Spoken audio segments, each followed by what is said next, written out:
oração e a ereção, oração, ora.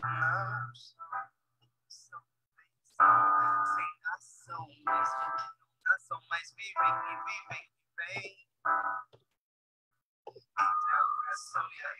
São oração, ora não são, bem são. Sem nação, mesmo que não nasçam, mas vivem e vivem e vêm. Se homens se amam, se unem, se imem, se unem. Há quem costumeiramente ama, a mente ama também. A mente ama também.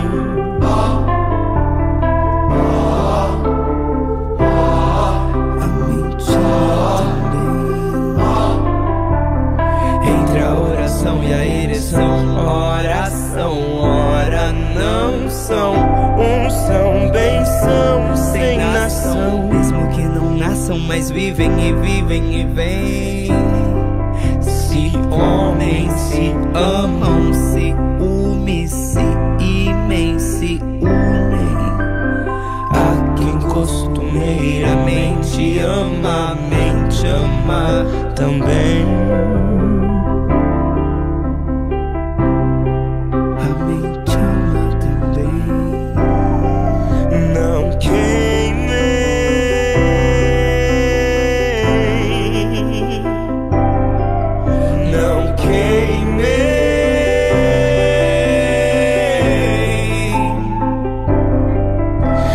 Queimem as bruxas, mas que amem as bichas, mas que amem. Clamem, que amem, que amem. Não queimem as bruxas, mas que amem as bichas, mas que amem. Que amem, clamem, que amem. Não queimem as bruxas, mas que amem as bichas, mas que amem. Que amem, clamem, que amem. Que amem.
Pessoal, a gente está tendo um pequeno problema aqui com a conexão do Márcio, mas a gente em breve já vai restabelecer e já damos início ao evento, tá bom?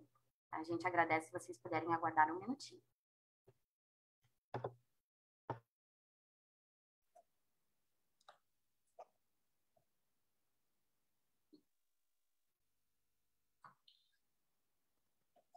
Boa noite a todas, todos e todes.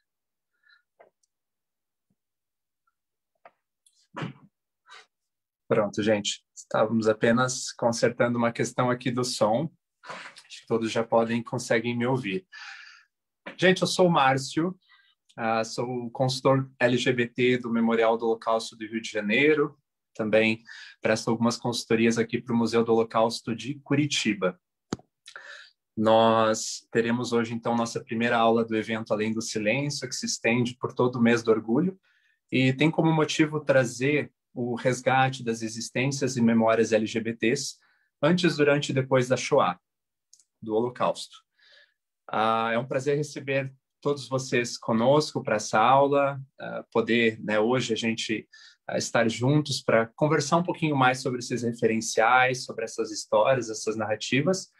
Então, o que eu gostaria de pedir para todos vocês que estão nos acompanhando, tanto aqui pelo Zoom, quanto pela página no Facebook do Museu do Holocausto de Curitiba, se vocês puderem pegar uma caneta, um bloco de notas, um papel. A aula de hoje, eu vou trazer uma série de referenciais, uma série de informações, de nomes, de narrativas, para que a gente consiga explorar um pouco delas junto, e isso prepare vocês para as próximas aulas, que serão todas as segundas-feiras. Então, só lembrando, durante as segundas-feiras do mês do orgulho, haverão as aulas, né, aqui pelo Facebook e pelo Zoom, para quem conseguiu, né, adquirir já os ingressos via Simpla. Todos os ingressos, infelizmente, já foram esgotados para todas as aulas. E nas quintas-feiras serão as rodas de conversa, né? Isso daí com os convidados ali, será transmitido via YouTube. Então, para a gente começar, aguardo a gente pegar ali uma caneta e um papel, anotar alguns dos nomes, né? O Wagner, quero agradecer o Wagner que está aqui conosco hoje, estará traduzindo, né, para a linguagem de sinais, para Libras, e assim possa esse evento ser o máximo possível mais acessível a todas e todos. Então, vamos lá. Falar sobre memória LGBT, no caso, a minha aula de hoje traz as existências LGBTQIA+, antes da ascensão nazista. O recorte que eu pego diz muito respeito, em específico, à Alemanha, mais focado ali em Berlim, mas também traz um pouco desse cenário numa Europa pré-nazista. Para a gente entender a memória LGBT dessas organizações, desses espaços, a gente precisa entender algumas coisas que estavam acontecendo ali já no século XIX, né? Algumas dos movimentos, algumas das conversas que se estavam tendo já naquele período. E a primeira coisa que eu vou pedir para todos anotarem, que talvez seja interessante explorar um pouco depois, tem até um filme, é o parágrafo 175. Parágrafo 175, então, é o nosso primeiro tópico, nosso primeiro tema. Parágrafo 175 é um pedaço da legislação alemã a partir da unificação da Alemanha, em 1871.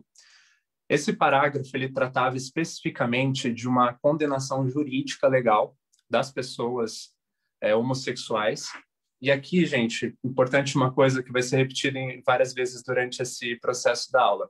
Quando eu usar o termo homossexual ou LGBT, pode ser que esse termo esteja sendo usado como um guarda-chuva para todas essas vivências desviantes, né? Tanto essas vivências de pessoas que têm uma atração pelo mesmo sexo, quanto também por outras expressões, né? Outras identidades de gênero.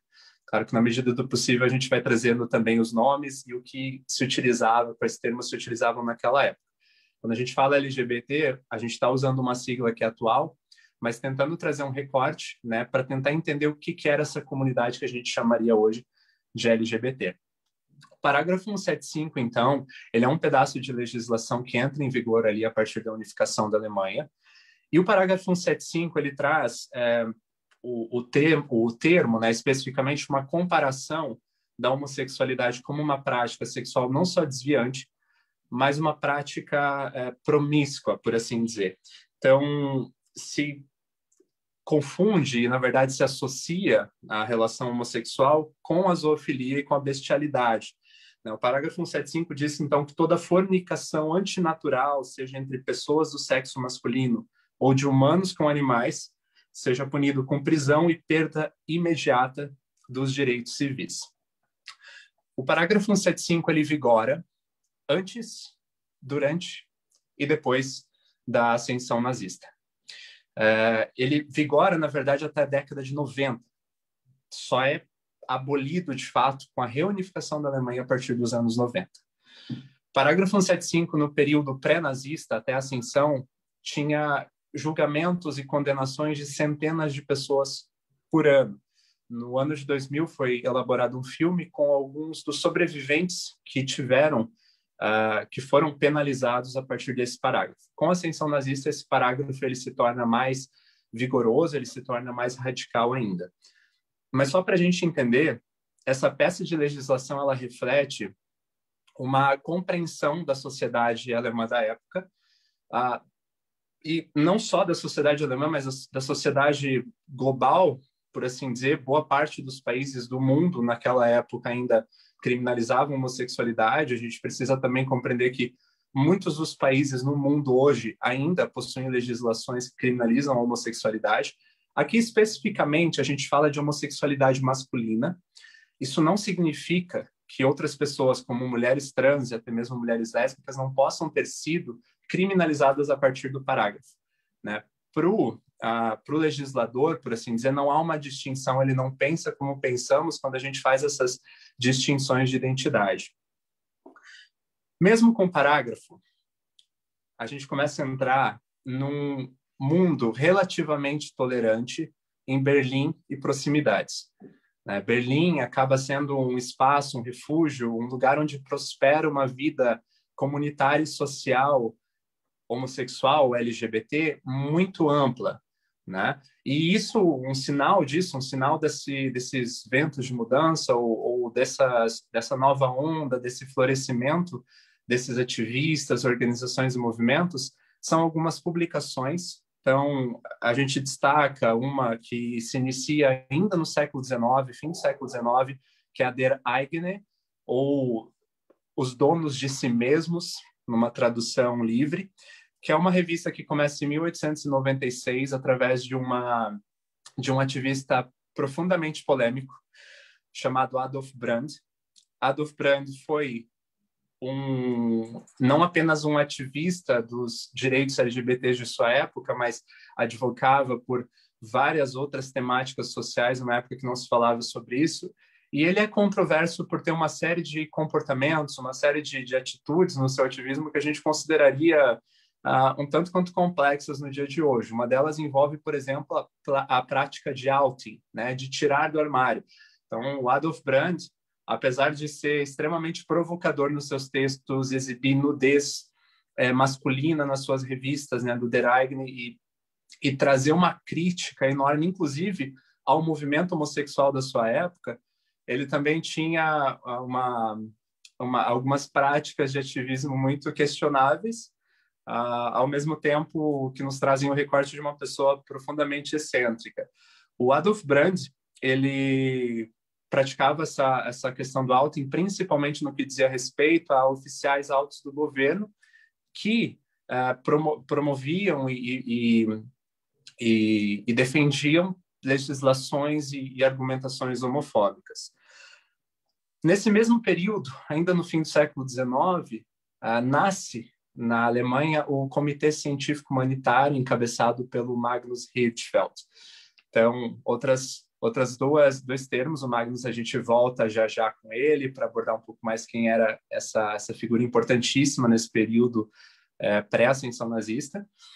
Mas o Comitê Científico Humanitário era uma organização que começa ali com um quadro de 4 pessoas, o Magnus sendo uma delas. O Adolf Brand é uma das pessoas que integrou o comitê no começo, E o comitê ele propunha, no melhor da sua narrativa, no melhor da possibilidade, o comitê ele propunha essa tentativa de falar sobre a questão de diversidade sexual a partir de uma perspectiva médica, né? E em alguns momentos a partir ali de uma perspectiva jurídica, né? Então, a gente tem, por exemplo, um dos primeiros discursos, né, do Comitê Científico Humanitário, como uma organização para a liberação homossexual, um dos primeiros discursos, isso em 1898, era justamente propondo a revogação desse parágrafo 175 em vigor. A gente tem que entender que, por mais que existisse uma peça de legislação, a maneira como a sociedade lidava com a homossexualidade, a relativa à tolerância, ela era uma tolerância fluida, né? A legislação ela podia não ser aplicada com vigor todos os dias, mas ela podia ser invocada em diversos casos, e mesmo assim havia um intuito, uma força dessas organizações em pressionar para que ela fosse abolida. Então, o comitê, por exemplo, em 1898, diz o seguinte: homossexuais, conheceis as razões que motivam nossos oponentes. Também sabeis que seus líderes e advogados, a gente vê um ativismo jurídico, têm trabalhado duro e incansavelmente por décadas. E estes esforços não têm sido todo em vão. Nossa conclusão final é que vocês mesmos devem reivindicar seus direitos. Em última instância, a justiça será apenas fruto de vosso esforço. Desculpe. Ou seja, o tom jurídico desse manifesto que inaugura o Comitê Científico Humanitário é um tom que tenta entender o ativismo a partir de uma perspectiva, primeiro, jurídica, né? Revogar a legislação em vigor. Esse tom de ativismo jurídico, ele existe até hoje, inclusive ele dita grande parte do ativismo LGBT contemporâneo, né? Seja, por exemplo, para a descriminalização da homossexualidade, onde ainda é ilegal, seja para permitir, né, que as pessoas trans possuam a alteração do seu nome, e também envolvem, né, as questões que a gente acompanha e que são grandes fenômenos, como a questão do casamento igualitário. Não para por aí, o comitê ele acaba se desenvolvendo, o Adolf Brand então sai desse comitê, ele tem algumas discordâncias sobre a legitimidade médica que o Magnus Hirschfeld, médico, propõe para tentar entender o que são as pessoas homossexuais. O Adolf Brand, ele inclusive traz um certo radicalismo numa tentativa de trazer muita ênfase numa cultura que é em vigor, inclusive na Alemanha hoje, que é essa cultura de naturalismo. Pois bem, a gente pega o Der Eigene como uma das revistas mais focadas em homens gays, mas há também, um pouco mais tarde, a publicação Frauenlieb, entre 1926 e 1930. O que é importante? Essa revista, que a gente pode trazer como Amor Feminino, ela é uma revista que trata especificamente de mulheres lésbicas, então ela traz recortes de e para mulheres lésbicas. Essa é uma das publicações que também era extremamente popular. Isso a partir ali da década de 20, mais ou menos, é quando, de fato, se começa a ter um boom dessas publicações. Isso para a gente entender, porque antes, principalmente a revista do Adolf, Der Eigene, era uma revista que era de extrema subcultura, uma revista extremamente underground. E mesmo sendo underground, ele colocava um conteúdo que a gente pode se dizer que até hoje seria censurado em uma banca de jornal qualquer. Mas a partir da década de 20 começa a se mudar, né? Tem a revista de Freundschaft, a Amizade, que começa a trazer recortes da vivência LGBT ali na Alemanha da década de 20. Então, poesias, pessoas que faziam performances, artistas, né? Uma série de vida e cultura prosperando. Nesse período, até a gente chegar ali na década de 20, né? A gente tem essa figura, que é uma figura muito icônica, é uma figura que, inclusive, até hoje é profundamente relevante para o ativismo LGBT, que é a figura do médico, do doutor Magnus Hirschfeld. Magnus Hirschfeld é um médico, é um homem gay, ele também é judeu. O Hirschfeld, ele era cético quanto à binariedade de gênero. Então, Hirschfeld, para se ter uma ideia, ele chegou a catalogar 64 identidades sexuais de gênero no seu instituto. A gente já vai trazer um instituto fundado pelo professor e doutor Magnus Hirschfeld. Ele chegou a catalogar 64 identidades sexuais de gênero.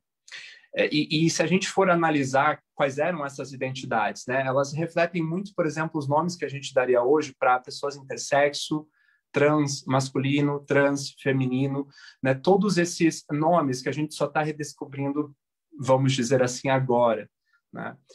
Para quem ainda tem uma dificuldade de compreender, por exemplo, as discussões que envolvem a não binariedade nos dias de hoje, pode-se dizer que até mesmo há mais de 100 anos atrás a gente já tinha um ativismo que não olhava o espectro de sexualidade e gênero de uma maneira binária, mas entendia justamente como um grande espectro, né? É claro que é muito discutível, inclusive para os dias de hoje, as categorizações que a gente faz, as siglas, são todas possíveis ferramentas que podem ajudar, ou às vezes até mesmo dificultar a nossa compreensão dessas nossas vivências desviantes, por assim dizer. Mas o Magnus Hirschfeld, ele tem um papel fundamental, e não apenas por trazer todos esses recortes, mas porque ele também fez parte de alguns momentos da história LGBT naquele período que marcam a gente até hoje. Então, por exemplo, em 1910, o professor Magnus Hirschfeld publica o livro que a gente poderia traduzir hoje como A Travesti. Ele cunha o termo transvestismo, que seria uma maneira dele dizer na época, né, na sua limitação, e claro, né, a gente melhorando a linguagem hoje, entendendo melhor também o que é os melhores termos possíveis, mas seria algo para transexualidade, né? Então, o termo que ele cunha ali é o que dá origem ao que a gente compreende hoje, pelo menos enquanto terminologia, para transexualidade. E nesse livro ele traz alguns dos relatos, algumas das pessoas que frequentavam esse instituto. Perdão, o instituto foi criado só depois. Ele tinha o contato e o registro de muitas das pessoas que vieram a frequentar depois esse instituto e que, inclusive, algumas delas passaram por o que a gente entende hoje como cirurgias de redesignação sexual. Em 1919, o professor Magnus Hirschfeld, então, inaugura o famoso, histórico e importantíssimo Instituto para Instituto para a Ciência Sexual. O Instituto para a Ciência Sexual, ele foi construído, inclusive, como uma instituição privada, a partir de um pagamento ou uma doação de uma das pessoas pela qual o Dr. Magnus Hirschfeld teria feito a cirurgia de redesignação sexual. O Instituto ele serviu como uma série de possibilidades no período em que ele esteve, claro, de pé, que ele esteve funcionando. O Instituto ele funcionou, por exemplo, como uma organização para a educação social da questão homossexual. Ele funcionou como um centro para esses advogados trabalharem na revogação do parágrafo 175. Ele funcionou como um lugar de abrigo, de santuário para as vivências desviantes sexualmente de gênero daquela época, e justamente um lugar para poder se trazer conhecimento, para se trazer conforto, até mesmo num trabalho que envolviam as famílias dessas pessoas homossexuais, essas pessoas LGBTs. Para dar de exemplo a importância desse instituto e o quanto se tem registro histórico dele, existe um filme, aí uma outra anotação importante. Existem pedaços desse filme no YouTube, mas é muito difícil encontrar ele na íntegra. Se eu não me engano, existe na íntegra no YouTube uma versão em italiano ou francês, né, as legendas, que é o filme Diferente dos Outros. O filme Diferente dos Outros é o primeiro filme que se tem conhecimento sobre a questão LGBT, inclusive com um roteiro muito bem escrito, por um cineasta que também havia produzido um filme sobre a história de Dorian Gray, sobre Oscar Wilde, trazendo também essa questão da homossexualidade de uma maneira um pouco mais embrionária. Já o filme Diferente dos Outros conta a história de um violinista gay de sucesso que se descobre homossexual e tem uma dificuldade enorme em entender sua identidade, Então, primeiro, ele age com um lugar de punição. E o filme é quase que educativo nesse sentido, porque traz a primeira atitude que muitas pessoas LGBTs têm em relação a si mesmas, dado o contexto, né? Inclusive nos dias de hoje, que é de se fechar, de se punir, de tentar resolver como se fosse um problema que precisa ser inibido, precisa ser escondido. E aí, depois que ele percebe que não funciona, ele decide entender. Então, o filme traz essa transição desse lugar social de punição, que acho que tenta contar uma macro história do que acontecia, para ir para um lugar de entendimento. E o entendimento desse personagem principal se dá ao fato dele visitar um instituto no próprio filme e conversar com o Dr. Magnus. Quando conversa com o Dr. Magnus, ele diz: olha, eu acredito que eu sou homossexual e tudo mais, e o Magnus responde para ele: é uma orientação legítima como qualquer outra. Ele traz um conforto e uma compreensão muito, muito mais libertadoras para o personagem. Magnus também publicou em 1914 um livro chamado Homossexualidade dos Homens e das Mulheres, um livro onde ele primeiramente aborda todo o espectro da sexualidade humana. E o Magnus, apesar de parecer um senhorzinho que você olharia e falar: nossa, eu acho que ele era heteronormativo, Magnus é tudo menos heteronormativo até para os padrões de hoje. Magnus teve um relacionamento poliamoroso até o fim de sua vida. Ele tinha 2 maridos. Inclusive, um dos seus maridos era de origem chinesa e traduziu diversos textos sobre diversidade sexual da Ásia. Magnus também frequentava, a gente entra agora numa outra parte dessa aula, que são os bares, a vida LGBT na década de 20. Magnus frequentava um bar, na verdade fazia parte de vários bares, como que uma franquia em Berlim, várias casas de show e de apresentação, que se chamava Eldorado. E nesse bar, Magnus era mais conhecido, ou melhor, conhecida como Tia Magnésia. Magnus também performava como drag queen. Magnus é uma figura central e vocês vão me ver falar com bastante paixão sobre ele.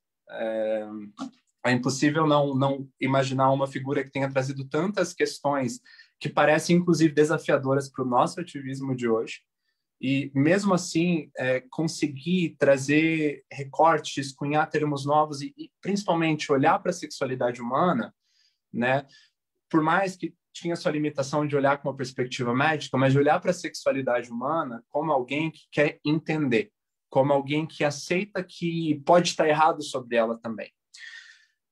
Antes de entrar nos bares, antes de entrar na discussão sobre os bares, é importante dizer que Magnus ou encabeçou ou supervisionou algumas cirurgias de redesignação sexual. Inclusive, ele supervisionou a cirurgia da Lily Elbe, uma mulher trans que foi muito popularizada, por assim dizer, a partir do filme que eu imagino que muitos de nós conheçamos, que se chama Garota Dinamarquesa. Também fica como uma recomendação de filme.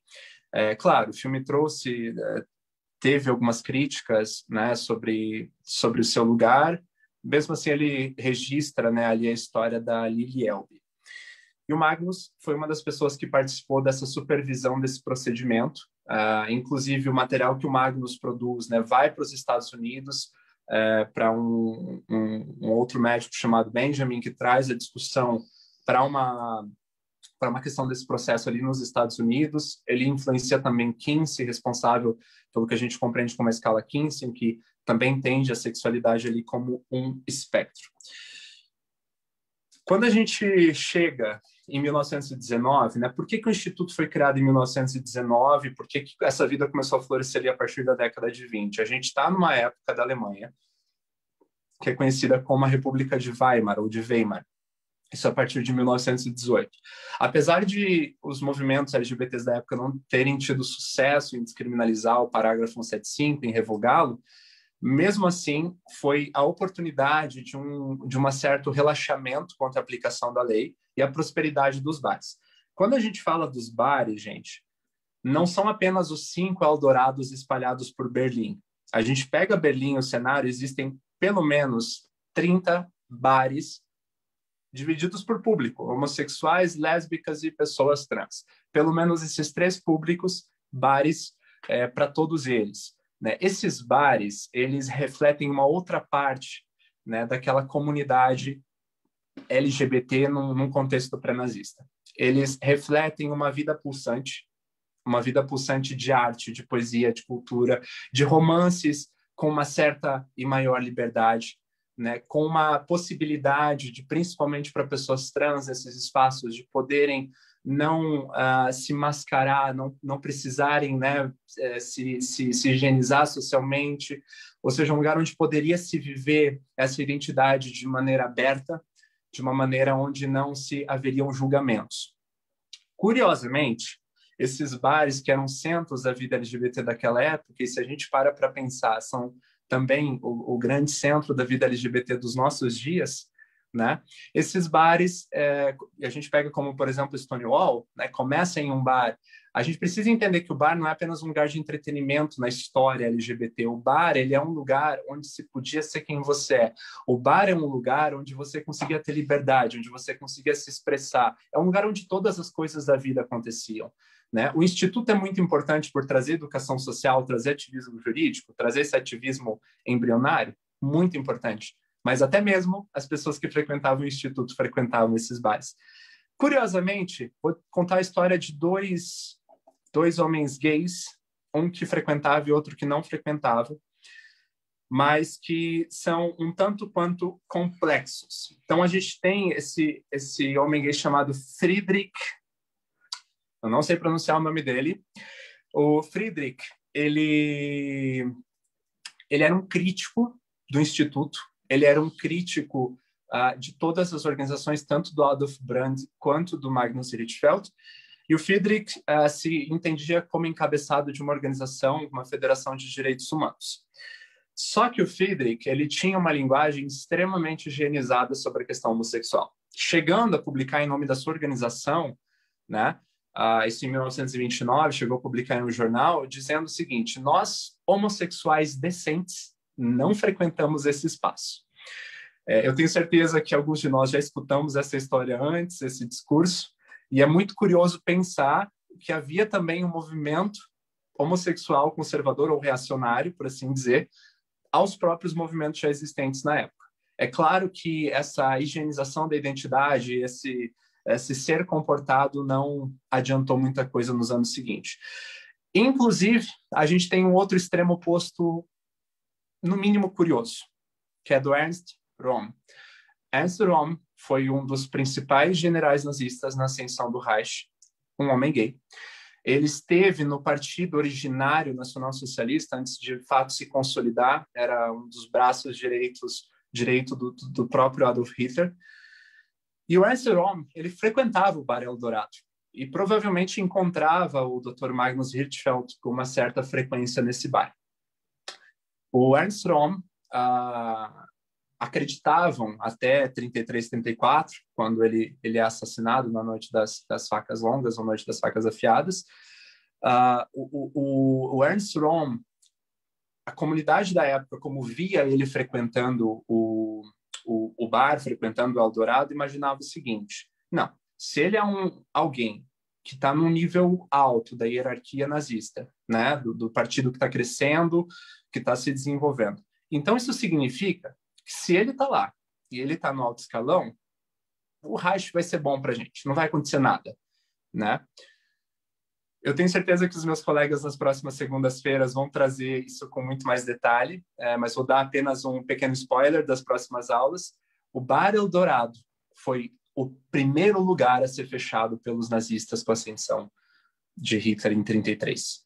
Inclusive, ele foi pichado com diversas suásticas e escrito vários cartazes, né, no lado de fora, dizendo o número 1 da lista de Hitler. Ou seja, o primeiro lugar a ser fechado, né, o primeiro lugar a ser atacado, usando a mesma retórica ali do Friedrich, né, foi justamente o lugar onde a retórica dizia que acontecia promiscuidade, né, todo esse discurso.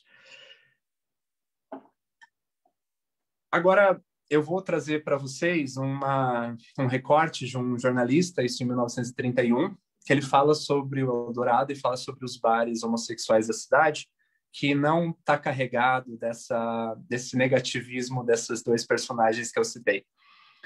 Então ele diz o seguinte, o Kurt Morek, ele disse que o Eldorado era um grande baile com muito estilo e um público extremamente agradável e elegante.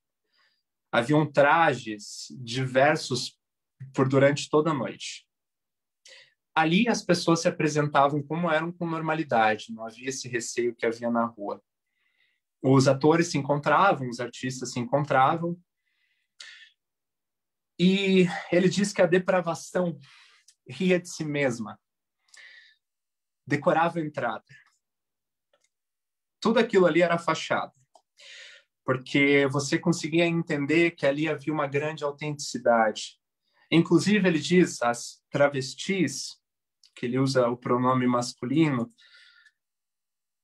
se colocavam à disposição para poder entreter as pessoas que ali chegavam. A gente percebe também uma perspectiva, né, um tanto quanto colocar a questão LGBT num lugar de humor ou de entretenimento. Mesmo assim, ele diz que muitas dessas pessoas estavam ali justamente para fazer humor, para fazer piadas, para serem comediantes, para trazer um pouco de alegria no meio do caos, da conturbação. Era normal que um homem se vestisse de mulher para dançar e também o contrário. Enquanto uma lésbica masculinizada, palavras do Kurt, cantava com um soprano estridente. A gente consegue sentir muitas coisas lendo um texto desse, né? Consegue sentir muitas interpretações. A gente olha com o nosso olhar de quem encontrou 30 problematizações no texto e com razão, mas a gente também consegue perceber, né, sendo um relato positivo, que não era comum, né, do bar, e pelo menos se entende ou se propõe como um relato positivo, que o Eldorado, assim como todos os bares, era onde a vida LGBT estava pulsando. Todos esses bares, sem exceção, foram fechados com a ascensão nazista. Isso entre 30 e 33. A partir de 30 começou a fechar alguns, né, começaram a ser alvo de ataques, então em 33, de fato, se há um fechamento. E a gente percebe isso porque o tom e o discurso, né, do partido nazista, até então ali presente, entre aspas, democraticamente na República de Weimar, ele tem o mesmo discurso antes e durante. Né? Então a gente pega, por exemplo, uma frase do Wilhelm Frick, um deputado nazista, em 1927, isso ainda na República de Weimar, que ele diz o seguinte: a nossa visão é que, através do parágrafo 175, essa gente, olha como ele diz, essa gente deveria ser processada severamente devido a que tais vícios conduzem à perdição da nação alemã. Não é muito diferente de um discurso que é dito pelo próprio Hitler 10 anos depois, em que Hitler faz uma compreensão, ele traz uma certa cientificidade no seu discurso, em que ele diz, é verdade, eu admito que existem até quase 10% de homossexuais na sociedade. Ele diz isso em 37, 10 anos depois. E é muito triste que esse número só cresça, porque se isso continuar crescendo, resumindo aqui o discurso, se esse vício se continuar expandindo, será o fim da Alemanha. A ênfase numa procriação, né, exagerada, essa ênfase numa criação de novas crianças, novos filhos, né, para o Reich nazista, para esse ideal eugenista de sociedade, ela com certeza ia ter como principais opositores ou principais inimigos nessa retórica as pessoas que entendem direitos e defendem direitos reprodutivos, e principalmente homossexuais que, na perspectiva nazista, pelo menos de homossexuais masculinos, não poderiam reproduzir, ou mesmo se reproduzissem, não seria com a virilidade que eles tanto esperavam. Essas são algumas das referências, dos recortes que a gente pode ter para entender, né, o que acontecia ali numa numa sociedade antes da ascensão nazista. O que eu posso trazer para vocês, eu sei que aqui são muitas referências, eu vou estar aberto mais algum tempo para algumas perguntas, essa é uma introdução, que eu posso dizer que nas próximas aulas, nas segundas-feiras, se abordará com bastante ênfase o durante, né? Durante não só a Shoah, mas durante o período nazista, de 33 a 45. E também o recorte, que a gente tem uma dificuldade enorme de encontrar por conta de uma invisibilidade, que é o recorte da homossexualidade feminina, né, das lésbicas. O que a gente tem de memória, e eu digo para vocês, sobre essa época é muito limitado. Né? Essa época a gente tem recortes muito limitados, muito do que foi produzido pelo Dr. Magnus Hirschfeld, que com a ascensão do nazismo estava na França, não pôde voltar, o instituto foi queimado em 33, grande parte dos livros, das publicações, das revistas, dos jornais, das fotografias, dos registros foram queimados. A gente acha que tem uma dificuldade hoje em resgatar esses termos e usar todos eles, mas a verdade é que a gente só está tentando recomeçar algo que já foi discutido, algo que já foi trazido várias ocasiões aí na história e se foi censurado, né? Ou se foi censurado, ou foi queimado, ou foi apagado. O pouco que resta para a gente é algo que, na minha perspectiva, nós, enquanto pessoas LGBT+, e aliados também, deveríamos nos apegar para continuar contando essa história, né? Eu trouxe várias referências entendendo que eu tenho certeza que uma ou outra vão fazer mais sentido e vão despertar uma curiosidade sobre o que estava acontecendo e o que aconteceu, e sobre essas histórias de resistência, sobre esses personagens fabulosos, e que a partir disso se possa também despertar curiosidade para procurar mais sobre eles. Nas próximas aulas, então, nós teremos uma profundidade maior durante, né, o período, como dito, e eu estou aberto agora para perguntas, caso alguém deseje. Eu agradeço desde já, então, a participação de todos e todas vocês, e principalmente o Museu do Holocausto por permitir essa possibilidade.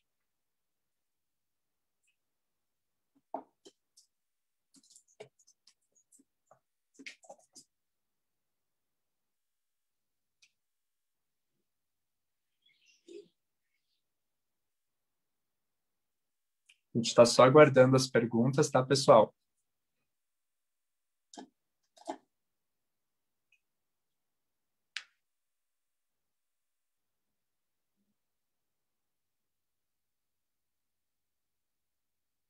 Gente, vocês podem mandar também, eu já estou começando a receber algumas, no QIA, que tem disponível aqui no Zoom, e também pelo Facebook, para quem desejar.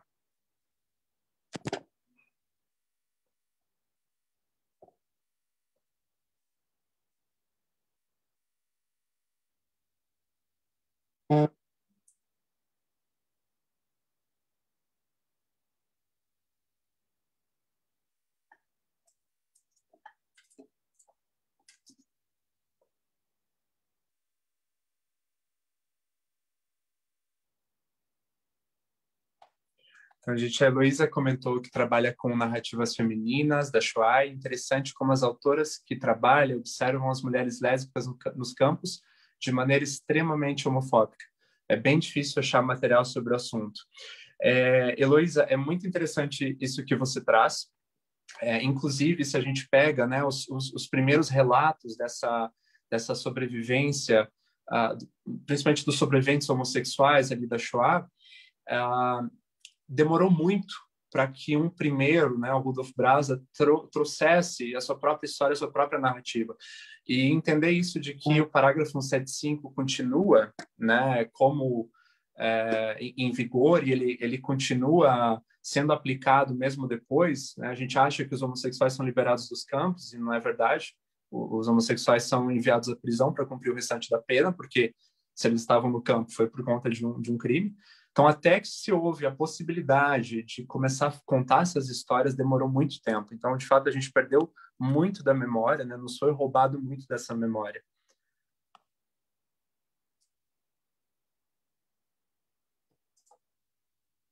Estou abrindo aqui o Questions and Answers, gente. O Josney, então, pergunta, boa noite, sou o Josney, gostaria de saber se há indicadores de crianças trans terem sido levadas aos campos de concentração. Existe uma grande dificuldade, Sr. Josney, em toda a questão trans, né, durante ali a Shoah. Eu tenho certeza que o Joel, os meninos, né, os rapazes ali da próxima aula vão trazer esse assunto com mais profundidade, mas na perspectiva nazista, né, uma mulher trans e um homem homossexual estavam dentro da mesma categoria de homossexual. Não havia uma diferença na compreensão da política ali para enviar dos campos dessa maneira. Sobre a questão de crianças, né, não há relatos, pelo menos dentro dessa questão. Existem casos, sim, de menores de idade, né, ali 16 para 18 anos, que foram acusados, isso antes, durante e depois, né, por homossexualidade, né, sob o parágrafo 175, mas não há essa distinção dentro daquele contexto.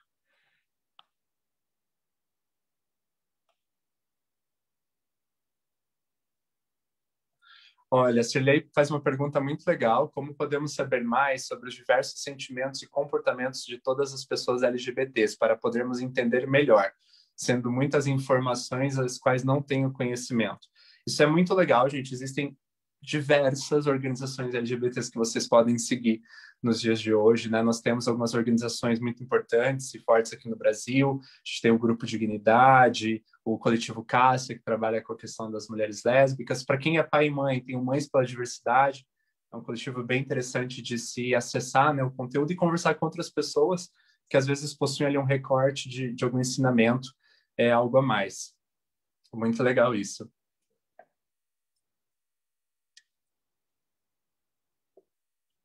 A Isadora pergunta, então, Márcio, você sabe onde há acesso a materiais dessas referências que você falou sobre em português ou inglês? Você comentou sobre o francês ou italiano, mas não é tão acessível. Isadora, em inglês é muito mais comum de encontrar, inclusive a gente pode até conversar com o pessoal do museu para disponibilizar alguns desses links depois, né, nas páginas, nas redes. Durante o mês agora do Orgulho, o museu vai estar fazendo diversas publicações com esses referenciais, filmes, literatura. Em português é bem mais difícil, em inglês é um pouquinho mais acessível. Geralmente a gente tem esses relatos a partir dos próprios museus do Holocausto em países de língua inglesa, que é onde a gente consegue encontrar a maior parte do conteúdo. E, na verdade, esse conteúdo desses museus geralmente são traduções, né, de materiais em outros lugares. Você encontra algo também em alemão, com bastante dificuldade. Em português, o que a gente vai encontrar são uma ou outra reportagem que trazem esse conteúdo. Ou alguns livros, né, de alguns sobreviventes, como o Triângulo Rosa, por exemplo, do Rudolf Brasner, a peça Bent, que também é um filme, uma indicação do museu de hoje. Mas eu tenho certeza que durante o mês nós vamos poder trazer um pouco mais esses referenciais, alguns desses links também. Geralmente o conteúdo ele é traduzido ou sintetizado pelos próprios museus do Holocausto.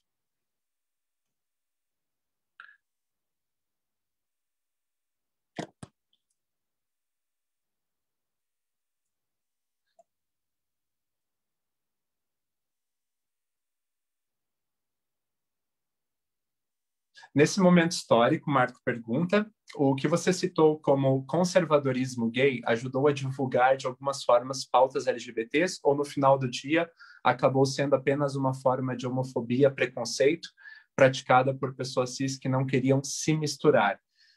É muito difícil, Marco,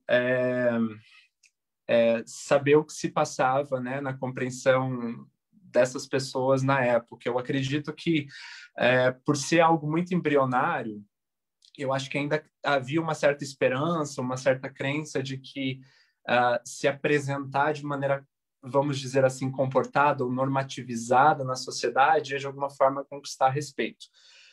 Particularmente eu discordo disso. Eu não acredito que se apresentar de uma maneira normativa conquiste qualquer coisa. A gente tem um bom histórico, né, sobre isso, de ativistas LGBTs que tentaram vestir terninho, gravata, né, se heteronormativizar para tentar conquistar espaço. Eu acho que a gente não deve negociar as nossas identidades em nenhum momento. Eu acho que isso Eu acho que há coisas que são inegociáveis. É claro que o diálogo é uma coisa que a gente sempre pode insistir. Eu não acho que isso também seja alguma questão conservadora. Acho que é uma questão que transcende isso. Mas, de fato, eu acho que eles tinham uma fé de que esse conservadorismo iria blindar, né? E o fato é que não blindou nenhum nível, em nenhum nível blindou essas pessoas, inclusive não blindou um próprio general nazista, braço direito de Hitler, né? Se ele não foi blindado e ele estava no ápice da norma, o que são dos outros?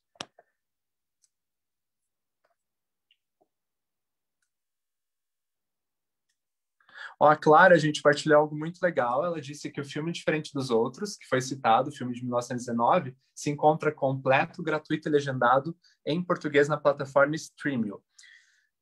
Algumas palavras da tela estão em italiano ao invés de alemão. Obrigado, Clara.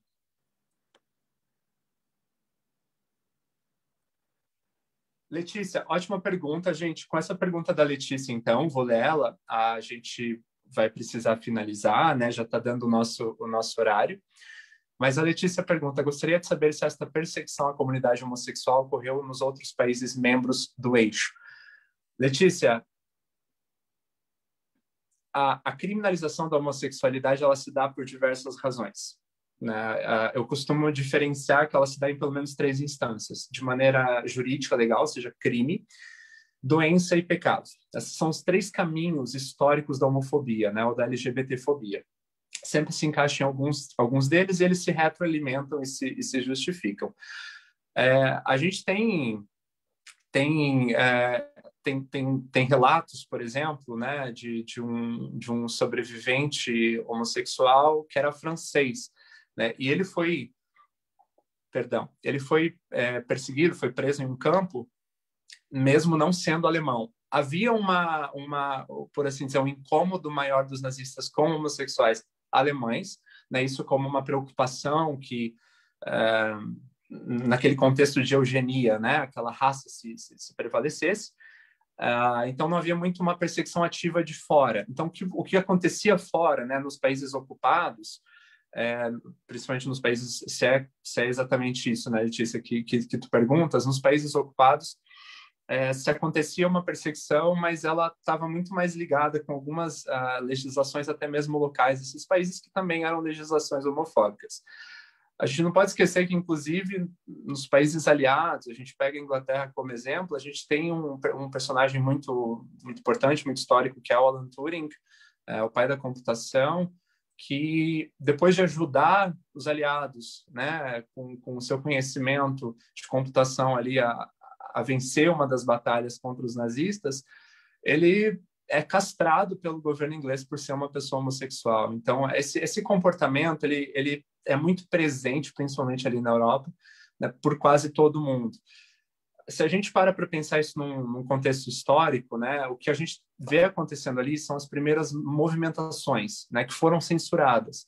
Só que, se a gente for falar em criminalização da homossexualidade e perseguição, a gente pode pegar 70, 60, 70 países que criminalizam hoje, desde prisão, né, temporária ou perpétua até pena de morte. A gente pega Estados Unidos, o Texas, o estado do Texas criminalizava a homossexualidade até 2003. Então, pensar que não havia, na verdade havia em todos, né, e isso sempre se continua. A diferença, né, as diferenças são o quanto essas organizações tiveram sucesso em fortalecer a comunidade LGBT local de sua época e mudar essas legislações.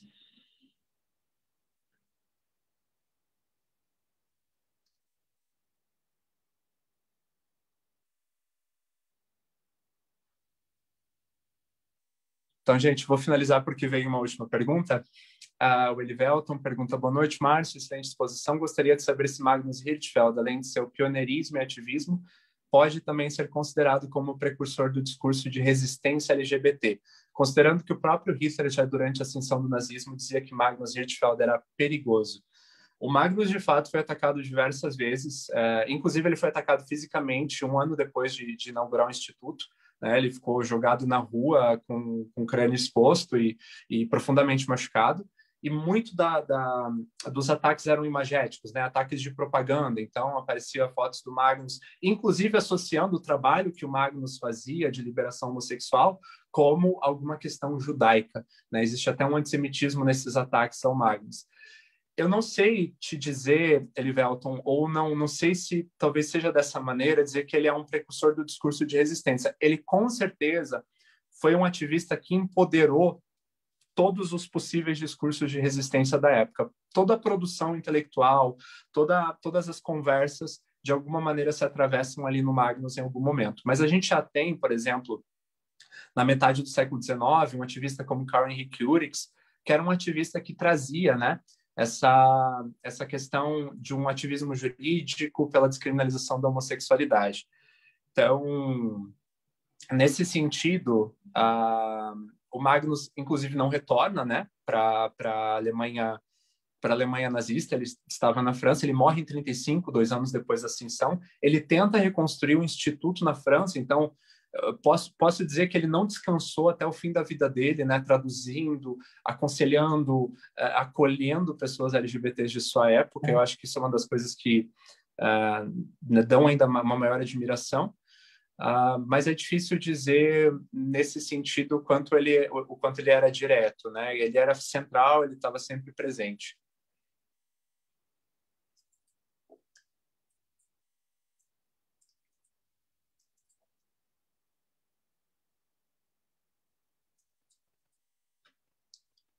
Deixa eu ver então se tem mais alguma coisa, gente.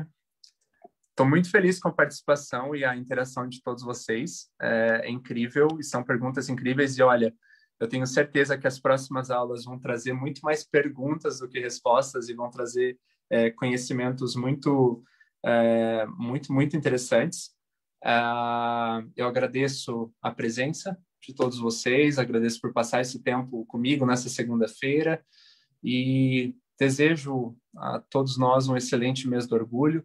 Que essas histórias não sejam apenas recebidas pela gente, mas elas sejam transmitidas.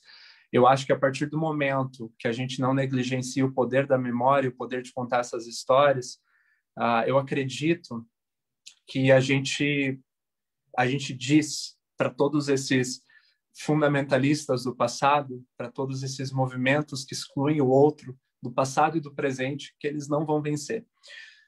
Contar essas histórias é manter vivo essas figuras e enfim, dar um fim, né, apagar a memória daqueles que tentaram apagar a existência dessas pessoas.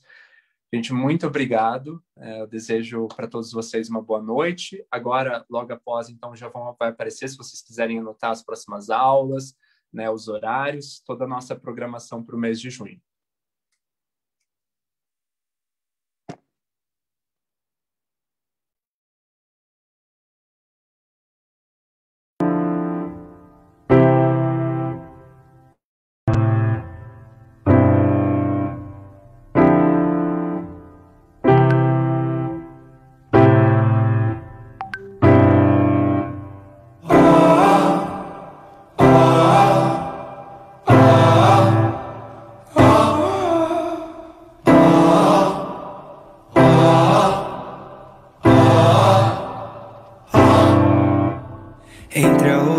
E a ereção, oração, ora não são, são, bem são, sem nação, mesmo que não nasçam, mas vivem e vêm. Entre a oração e a ereção, oração, ora não são, bem são, sem nação, mesmo que não nasçam, mas vivem e vêm. Se homens se amam, se unem, se imem, se unem.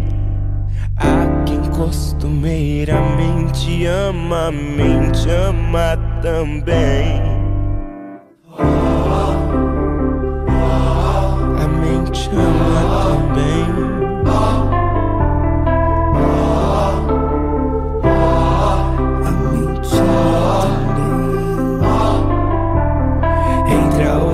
E a ereção, oração, ora não são, são, bem são, sem nação, mesmo que não nasçam, mas vivem e vêm.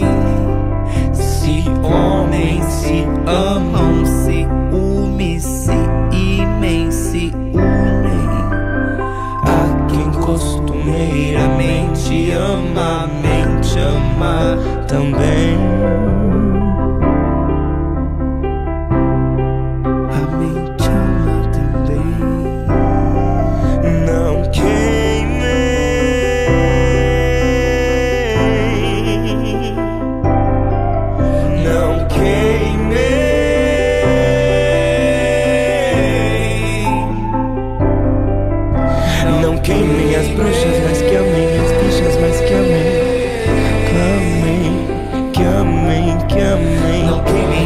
bruxas, mas que amem as bichas, mas que amem.